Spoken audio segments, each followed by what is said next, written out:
something worthy of at least 2 halaqas. Like, it takes time to talk about it because there's a lot within that first moment the Prophet ﷺ met Jibreel that is worthy of contemplation and reflection, and I find that I have to go back a few times to make sure that everyone has the clarity of what actually occurred in the story. So yesterday, last time, I did tell the story. Before I do, here are the list of this is the list of experiences the Prophet ﷺ picked up before his prophecy. Obviously, he picked up much more. I'm not capable of summarizing all of them, but these are the ones that I think are really worthy of your contemplation.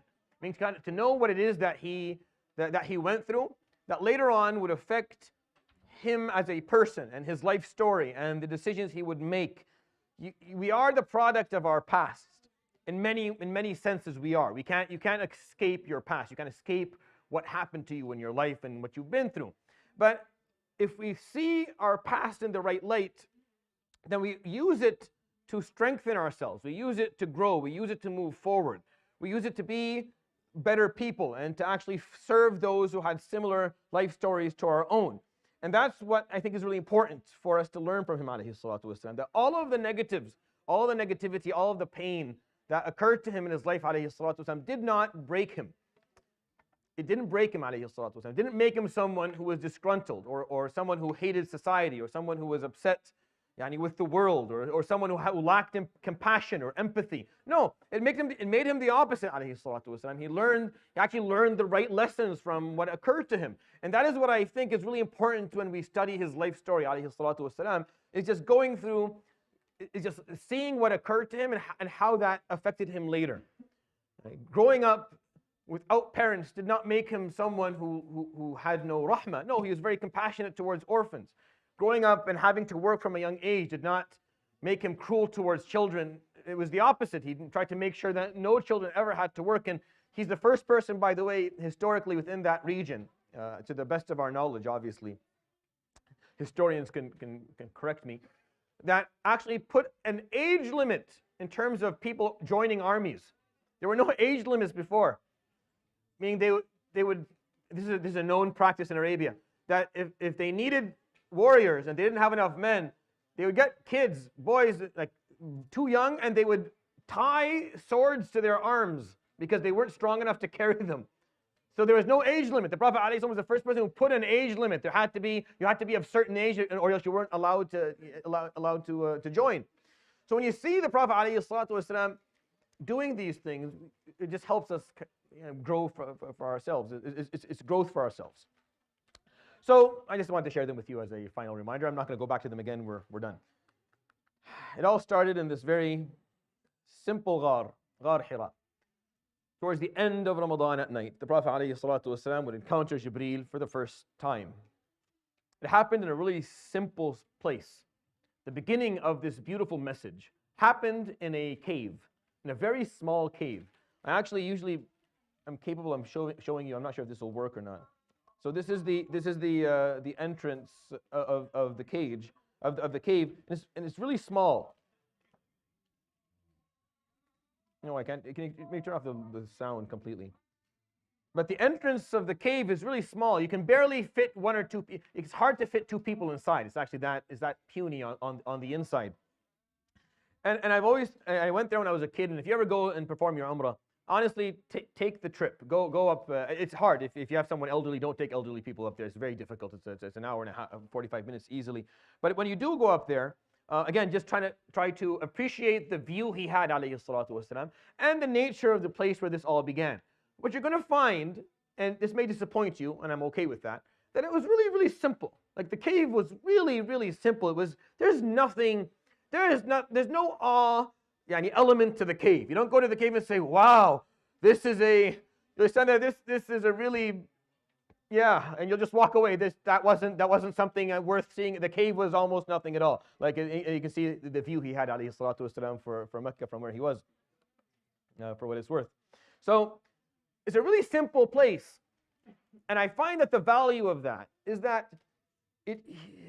Islam did not begin in a palace. It didn't come to the Prophet ﷺ in an attractive environment where it was ravishing and no, it was a pile of rocks. just a pile of rocks amongst other pile of rocks in an open desert. It's very, very, very simple, very humble. Because the strength of Islam is within the strength of the idea. It's the strength of the idea, not the place, none of that. None of these superficial appearance-based judgment methods. None of that stuff. It's not about the money. It's not about the place. It's about the strength of the idea. Islam's strength has always been in its idea, which is why as Muslims we don't back down from an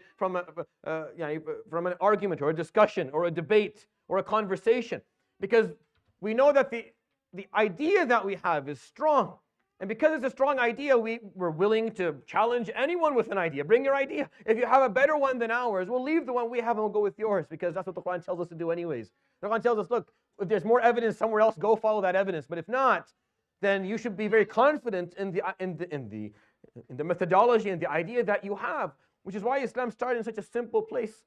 Because it's not about the wealth, it's not about the money, it's not about the numbers, it's about the strength of the idea. And what you're going to find out within his life, alayhi salatu wasalam, within his prophecies, that he prevailed through the strength of this idea. It was the strength of it.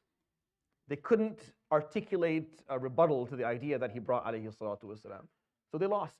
Even though they had more people, they had more wealth, they had more arms, they had more political pull, they had more social status, they had more allies. If you think about it, Islam started with just one person who did not have pull. In order, if you're thinking about an idea that's going to spread, well, the person who has the idea better be a king of some sort, or a prime minister, or an army lord, or someone who has the ability to affect people quickly. Someone who can spread an idea amongst large groups of people in a minute. Muhammad ibn Abdullah sallallahu alayhi wa sallam did not have that. He did not have a crowd or an audience. He didn't. Yet his idea spread to every corner of the earth because of the strength of it. I'm going to point out this as we go along.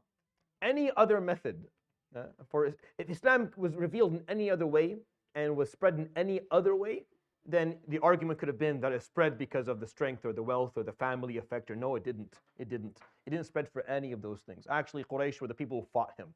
It wasn't the family effect that actually allowed it to become what it became.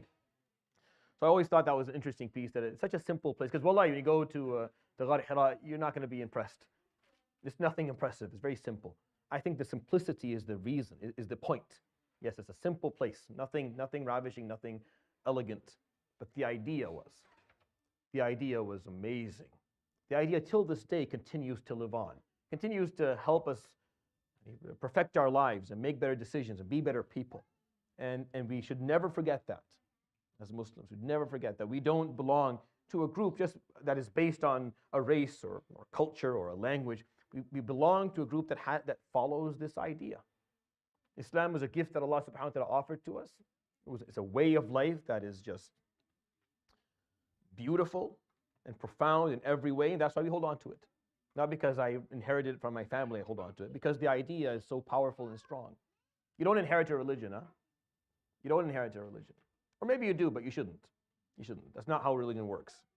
You have to buy into it. You have to actually analyze what's being said and then believe in what's being said, or don't. Inheriting things never works.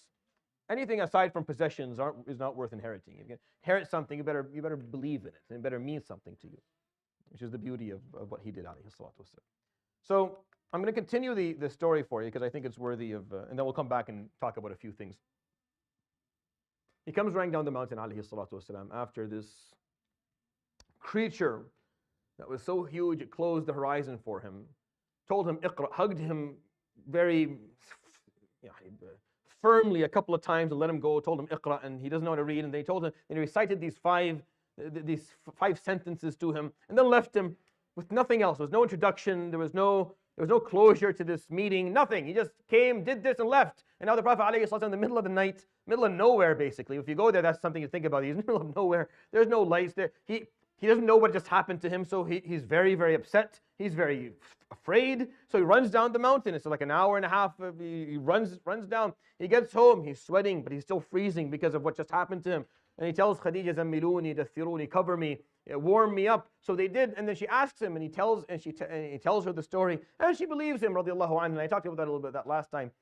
And she goes beyond believing him, radiallahu anha. She tells him, all right, don't worry, this is not wrath. This is not Allah subhanahu wa ta'ala being upset with you. It is not punishment for you. You would never be punished. And then she points out all the reasons why he wouldn't be punished. He is someone who lived his life, who dedicated his life for service. But then she takes it one step further. All right, are you calm now? He was calm, alayhi salatu wasalam. He said, come with me. And they go and they visit a man by the name of Waraqah bin Nawfal. Waraqah was in his late 90s or mid 90s. Some people say late 80s, but he was very old. And he was the only Christian living in Mecca at the time.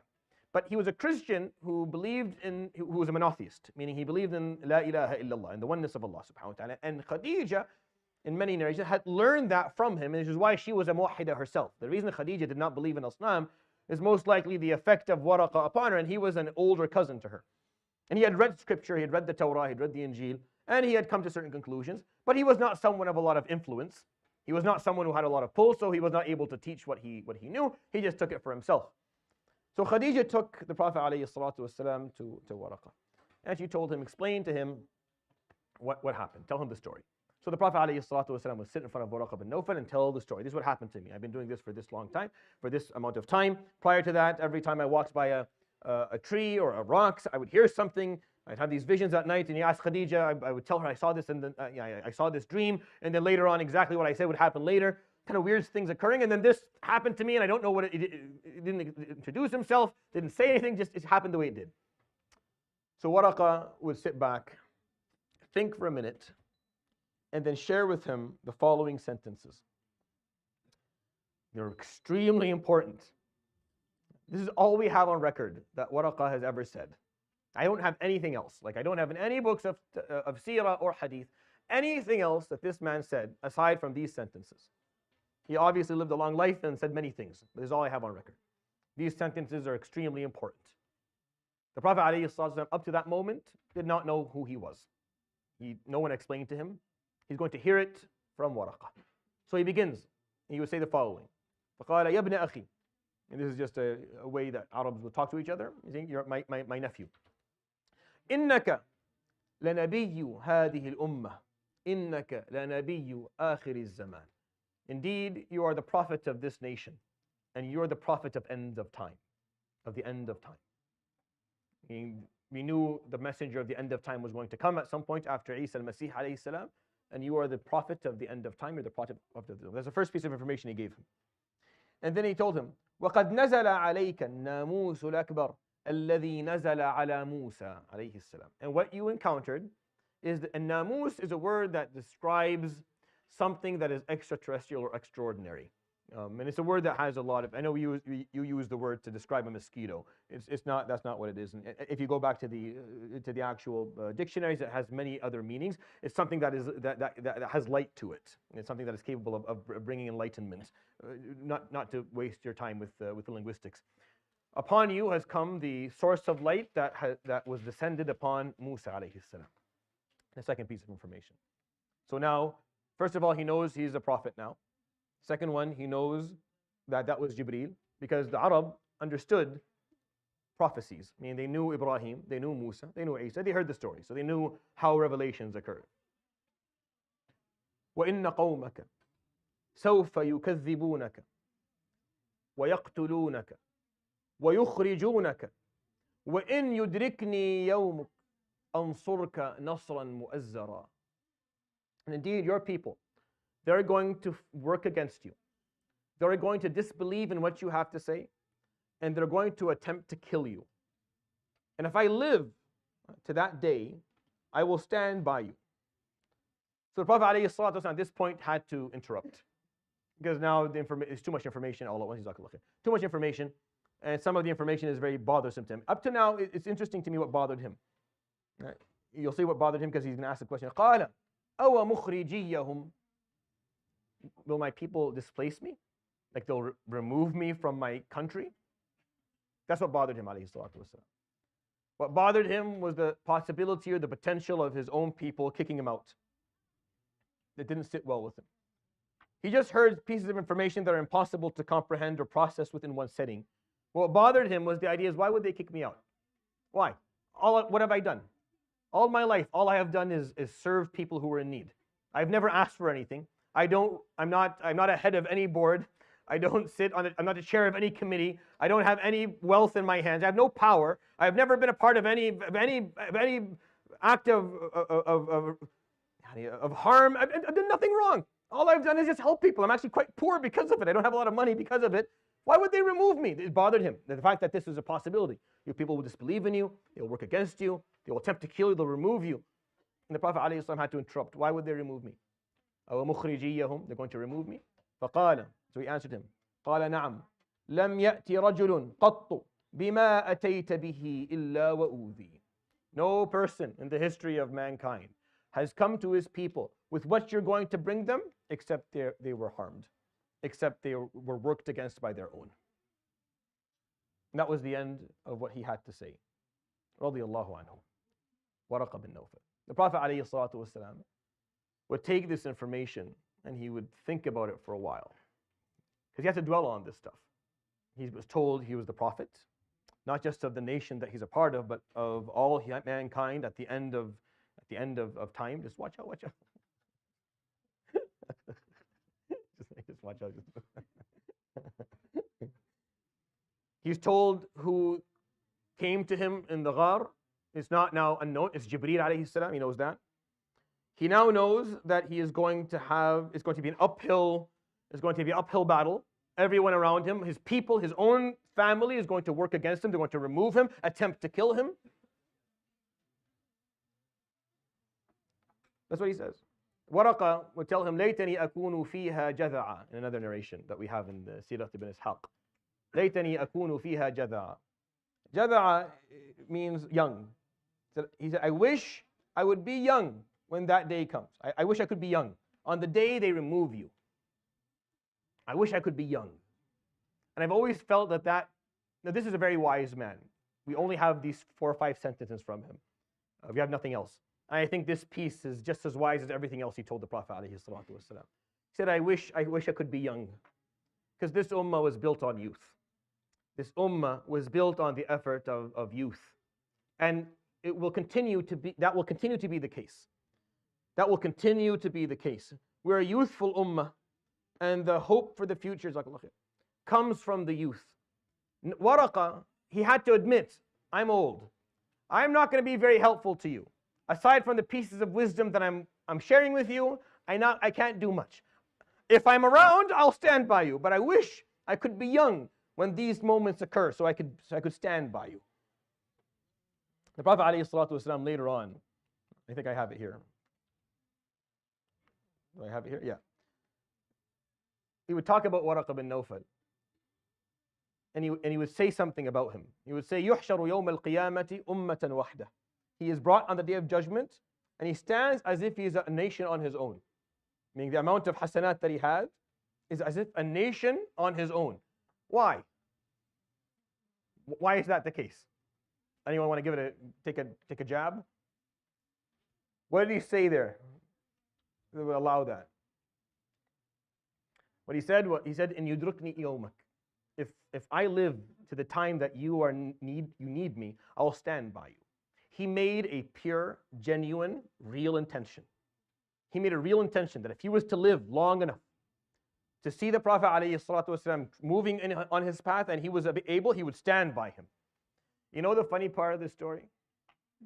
Waraqah died the next day. He passed away the next day. The Prophet ﷺ would go home, dwell on what he said, and what Khadija would tell him, by the way, he passed away last night.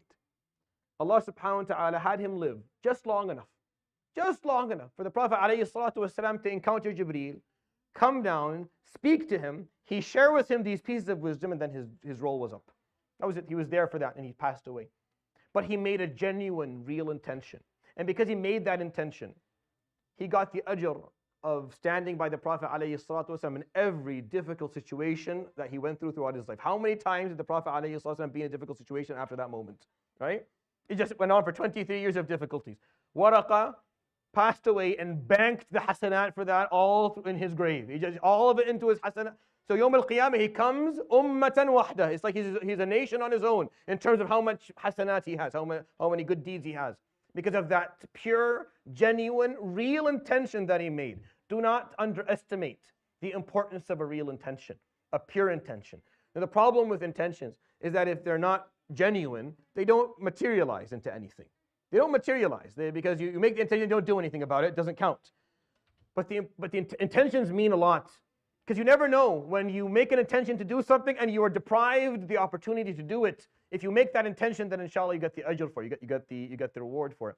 Waraqah, in his heart, he made that, I will. I'm old and I'm not capable, but if I live long enough and I see that, I will stand by you. I will stand by you. So Yawm al-Qiyamah, he comes as a nation on his own in terms of the amount of hasanat that he made.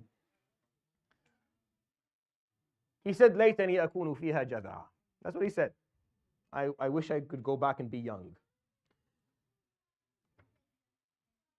The reason that I work with youth a lot, because I honestly believe that the solution for our ummah on every level, in every discipline, every domain, will come from them.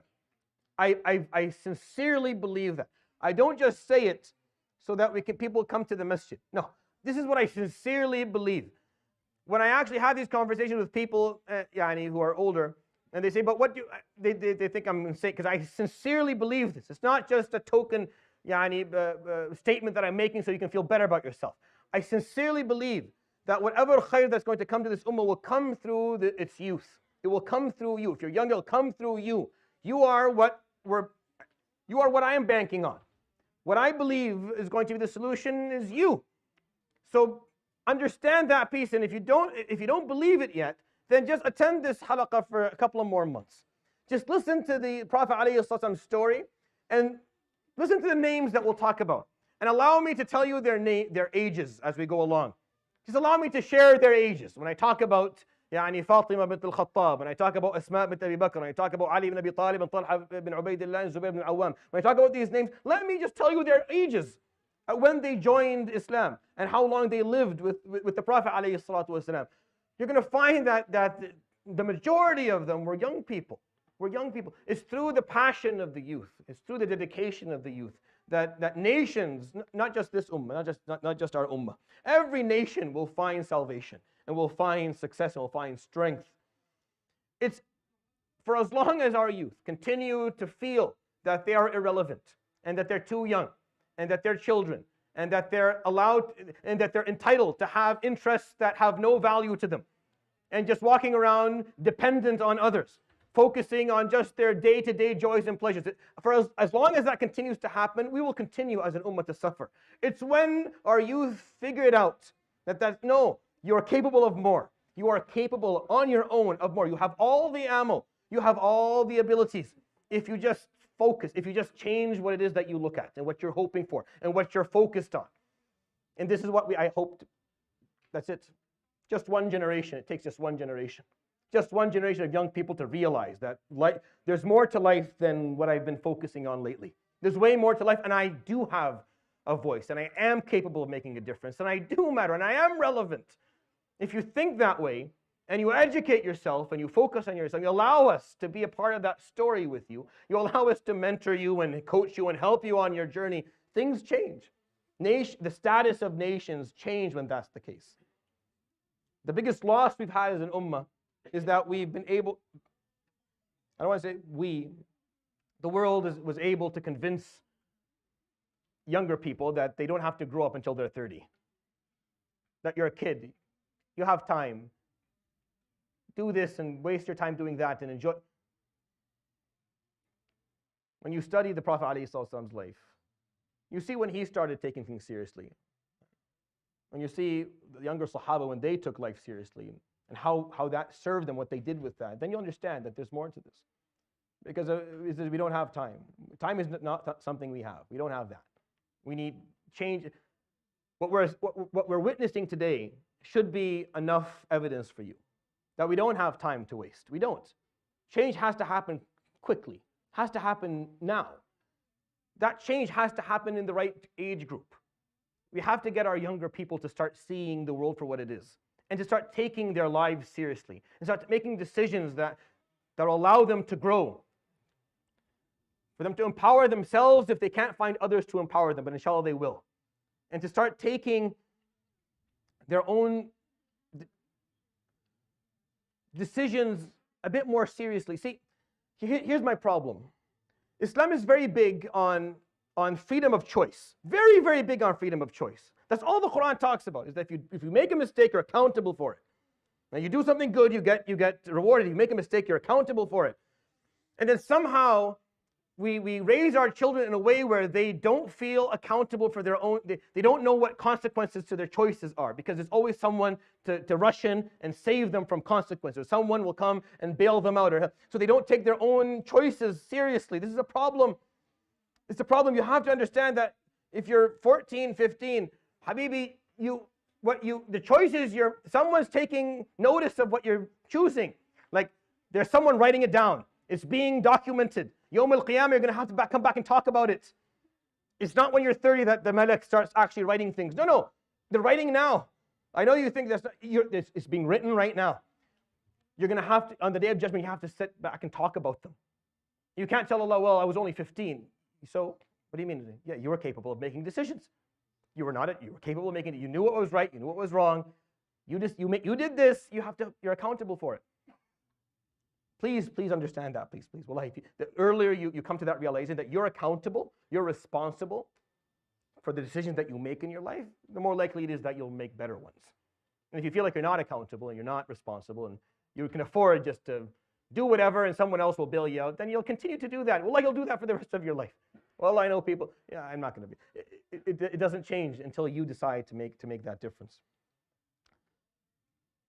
So, the Prophet ﷺ would hear that from Waraqah. He'd walk out of the house. He's very, it's too much. It's information overload. The burden of info is too heavy. So he walked out, ﷺ, thinking, Nabi akhir al-zaman, and Namus al-Akbar, they're going to do this and this to me, and it's too much information. So before Khadija walked out, Waraqah would call her back. And he would look at her and she'd say, Thabbitihi, stand by him, strengthen him. What's coming is difficult. What's coming to him is very difficult. It's just going to get worse from this point forward.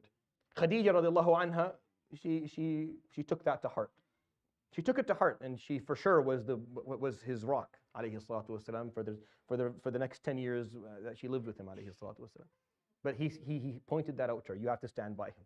This is not going to be a walk in the park, and it wasn't. It wasn't.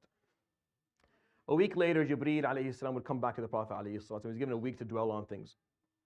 He would be sitting on a throne in the middle of the sky in front of him and say, Ya Muhammad, Anta Rasulullah, wa ana Jibreel min as-sama.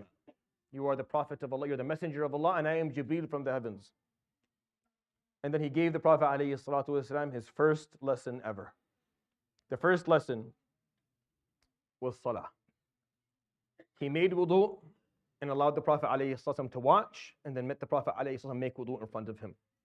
And then Jibreel would salli the way we do. And he would have the Prophet ﷺ do the same. Ya Muhammad, if'al mithla ma af'al. Oh Muhammad, do exactly what I do.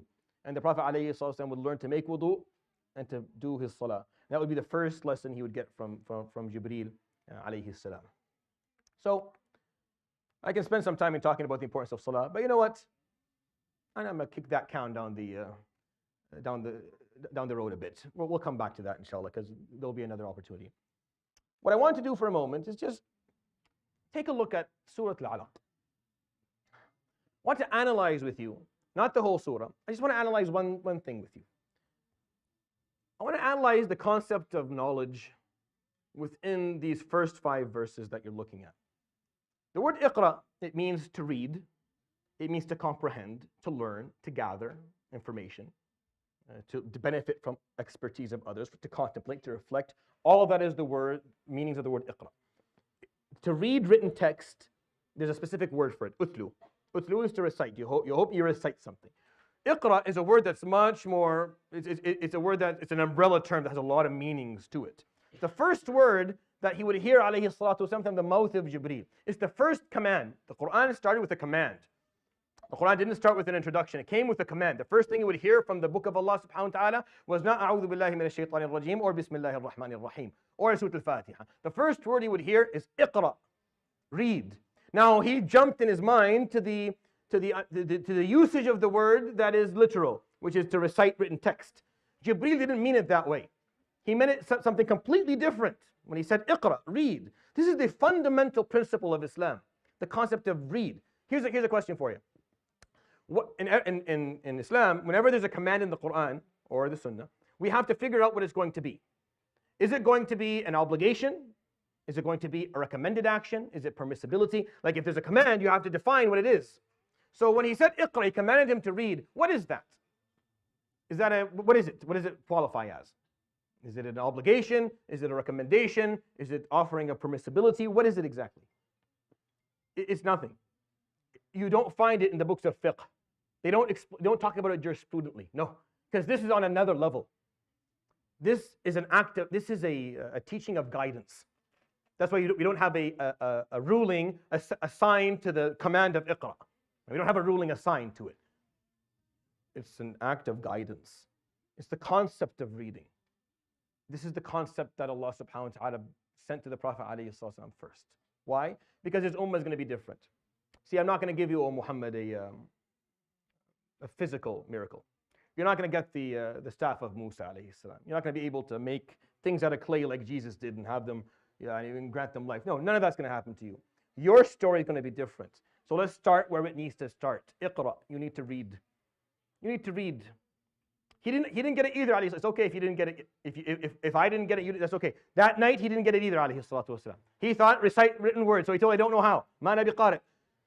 And then when he heard the words, he started to think. He started to think a little bit more. Because listen to what he says, subhanahu wa ta'ala. Iqra bismi rabbika alladhi khalaq. Read in the name of your Lord that created.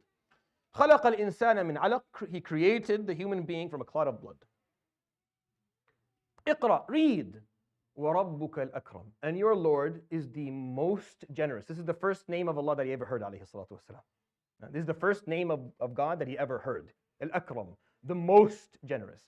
But up till now, in Arabic, when I say read, and I give a command, Iqra, there has to be something, there has to be an object, right?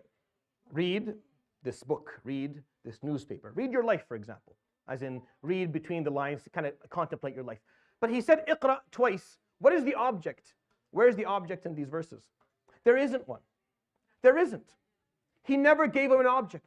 He just left it open. He told him, read in the name of your Lord who created you, created the human being from a clot of blood. Read. Just read. And your Lord is the most generous. Just read. Read and everything will work out. Read and watch my generosity. See how generous your Lord is if you just read, if you learn. If you learn, if you educate yourself, if you allow yourself to do what your father Adam did in the heavens. وَعَلَّمَ آدَمَ الْأَسْمَاءَ. And Adam learned the names. And the Malaika didn't believe in Adam. They were skeptical of Adam. And then Allah subhanahu wa ta'ala said, Ya Adam, anbi'hum bi asma'ihim. Adam, show them what you learned.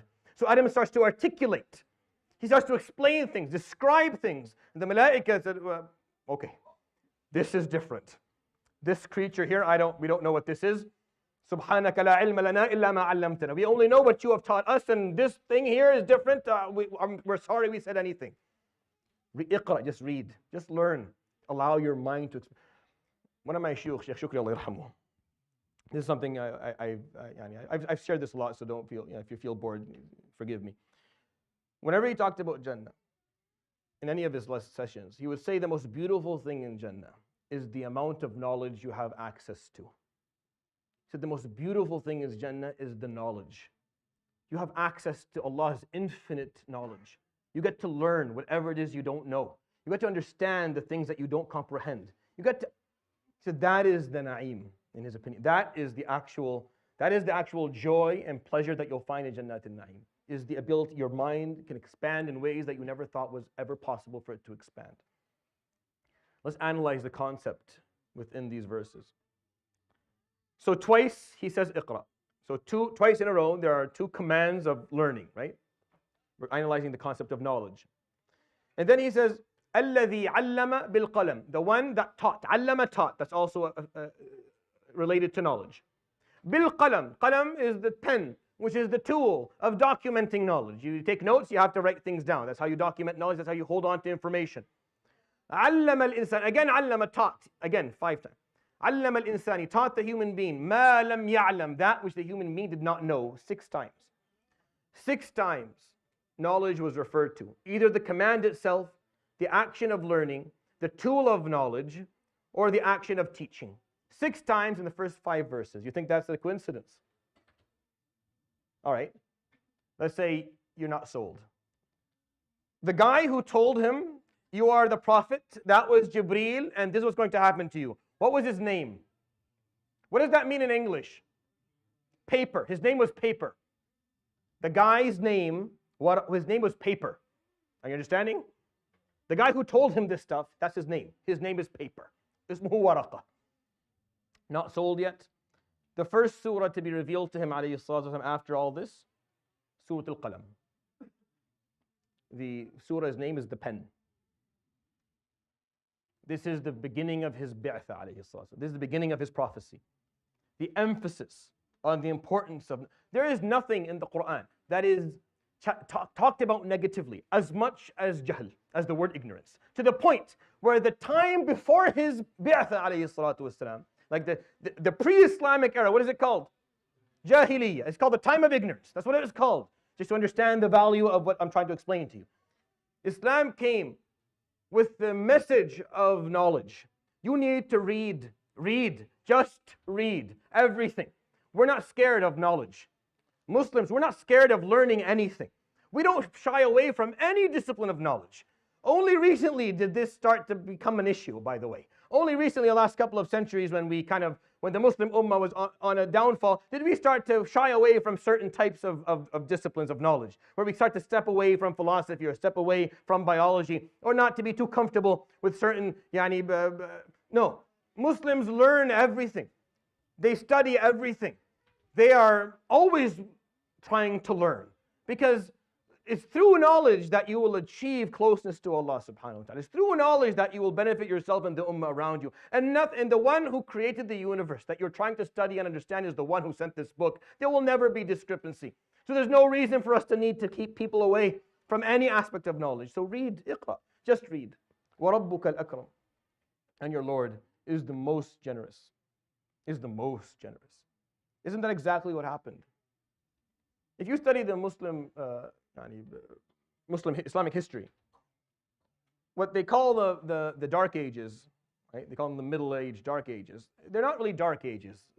That's if you believe the world only existed in Europe, then yes, they're Dark Ages. But if there's a world outside of that place, they weren't Dark Ages at all.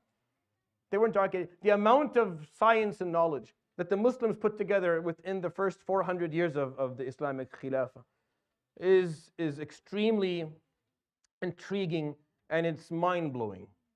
To understand that for a long time, religion and science lived side by side, to the point where the first botanist and the first astronomist and the first person to describe how the circulation of the human body actually works. The first person, by the way, to talk about evolution, the first people to talk about these were Muslim scholars, and they were fuqaha.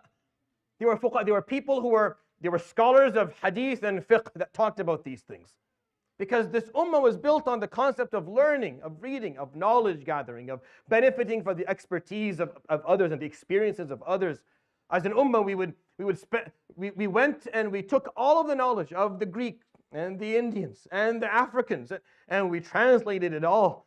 And it was all in one place. When the Muslims finally were kicked out of Andalusia, the Europeans found a gold mine. It wasn't gold, it was knowledge, all in one language. All they had to do was just learn one language, and Arabic at the time was a language.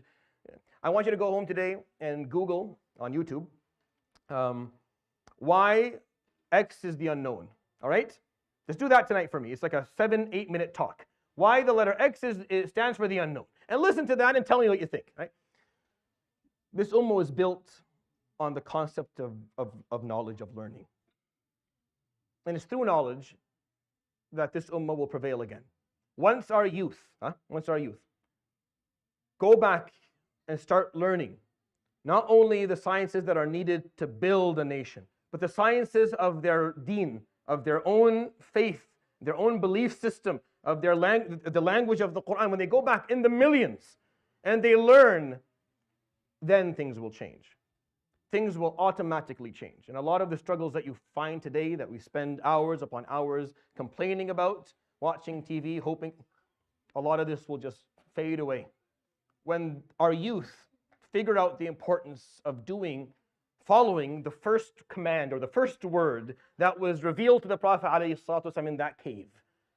You see, it's cave, it's dark, it's narrow, it's uncomfortable, right? And that word iqra, and then the light comes. And from that word, all of the light came. It was a closed, uncomfortable, dark night.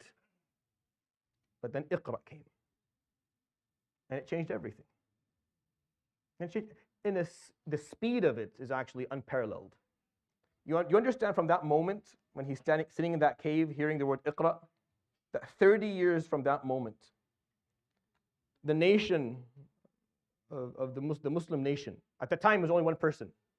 Iqra, one person, Muhammad ﷺ. Didn't even know who he was, didn't even know what it meant. 30 years later, you'd have a nation that was covering 3 continents. You have a nation, an empire that would cover 3 continents, based purely on an idea. Wasn't based at that time on oil. Wasn't based on a large river that ran in the middle of Arabia. It was based on an idea, the strength of one idea.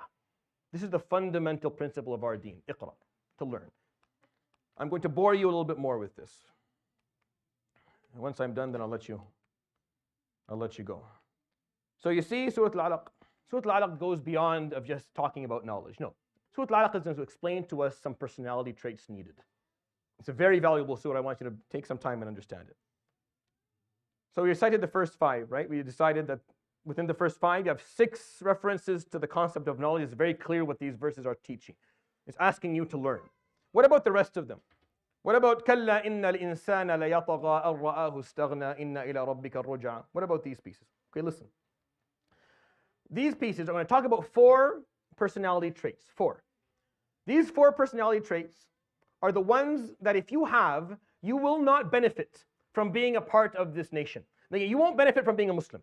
Because with these 4 personality traits, you can't learn, and if you can't learn and read, then you can't really be a good Muslim. Even if you decide that you are, and you say I'm Muslim, if you have these 4 personality traits, you have a problem. So you need to get the opposite. So what are the 4 personality traits he talks about, subhanahu wa ta'ala?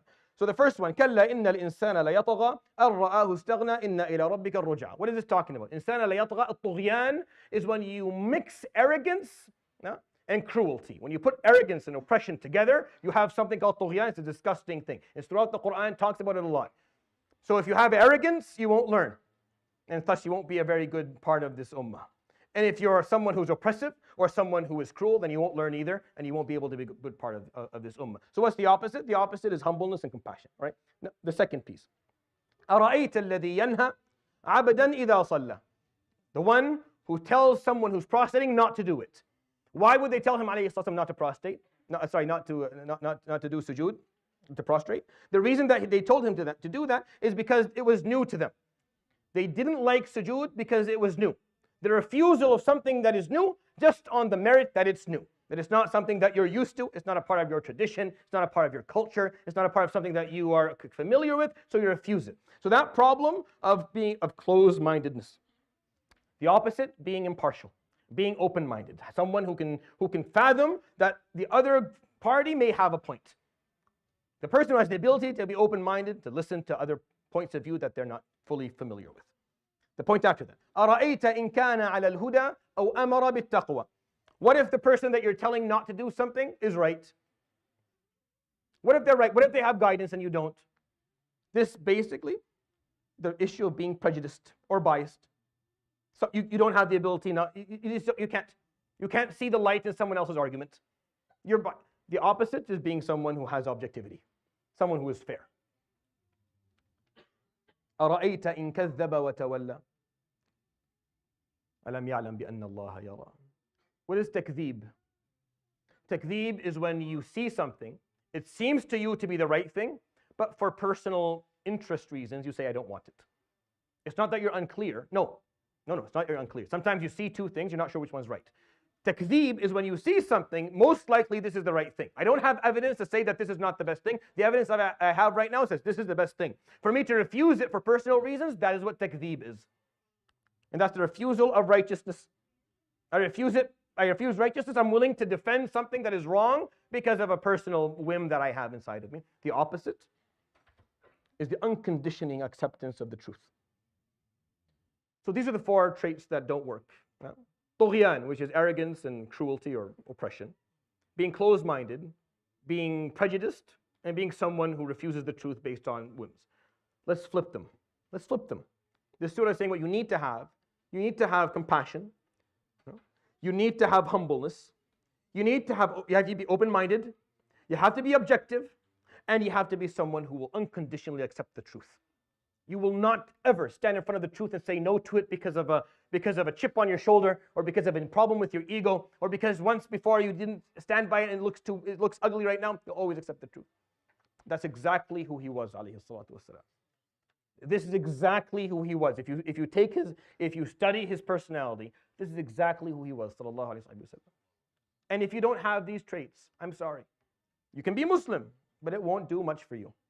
Nor will you do much for it. Because this is the fundamental principle of our deen. And if you don't have the ability to learn and to read and to gather and to grow and to benefit from expertise of others, if you're not open-minded, if you're not someone who is capable of being objective, if you don't accept the truth wherever it may be, if you don't have, arrogant people can't learn. They're too proud to learn. They're too proud to learn because it's hard. My shaykh told me to give us examples. There are people who don't learn. One of them is someone who صاحب الهمة الدنيئة and المتكبر. The arrogant will not learn. Cruel, those who oppress others, they can't learn. Because oppression is embedded in arrogance in itself. You have to have these traits. This is what our deen began with. This is how the deen started, with explaining a principle that we all have to embrace. We have to bring into our hearts. We have to understand what personality traits are required in order for Islam to do something for us. Which is why the Prophet ﷺ was saying, Nas ma'adin. People have different, ma'adan is metal. But what he means by that is people have different natures. خيارهم في الجاهلية, is it time? خيارهم في الإسلام إذا فقهوا. The people who are really good in Jahiliyyah can be the best in Islam if they learn. Why? Because it's all about traits. If you're humble, if you're empathetic, if you're open-minded, if you're objective, if you follow the truth, Islam will do wonders for you, and so will you. You'll do amazing with Islam. And if you don't have these things, then you'll accept Islam, but you're not compatible. I don't know. This is back when I'm old now. I used to go buy a piece for a hardware for a computer. You would shove it into the computer, and then Windows XP would tell you, this piece is not compatible with Windows, and then you would start hitting yourself because it's cost you Allahu alam how much money. It's not compatible. My argument is without these traits, Islam is not compatible. You can accept it, but it's not compatible. It's not going to work on your hardware. It's not going to work for you. If you lack these basic traits, there's a lack of compatibility here. These are the traits of compatibility. You want Islam to work for you, you have to be compatible. That's why the Prophet ﷺ at the beginning is going to be selective, as I'll point out inshallah, because he's looking for people who are compatible, who have these traits within them. And I hope that's helpful for you. These are the first 5 surahs revealed to the Prophet ﷺ after Al-Alaq. So Alaq, and then Surah Al-Qalam, and then Al-Muzammil, and then Al-Muddathir, and then Surah Al-Fatiha. I'm going to go through them briefly next week so you have an idea of why they were revealed to him. Now, we don't know if this is the exact sequence. We know that these were the first 5. We know Alaq is first. We know Qalam is second. And then everything else after that is a little bit blurry, but that's basically what he was given. And then the Prophet ﷺ after that, revelation stopped. And it stopped for a while. Some narrations go there was 6 months, nothing. Jibreel came to, and then nothing. Why? Because, here are the basics. Plan it out. Start figuring out what your strategy is going to be about. But those 6 months were probably one of the roughest 6 months of his life, alayhi salam, because he didn't know why. He didn't know why he wasn't getting anything. But we'll go through, inshallah, the verses or the surahs next time. I would advise you to go back and look at them. Read them. See if you can figure out why. They're at the end of the Quran now, but they were the first things he heard, alayhi salam, from Jibreel. But the first 5 verses of Surah Al-Alaq, and then these 5 surahs, I'll end with that.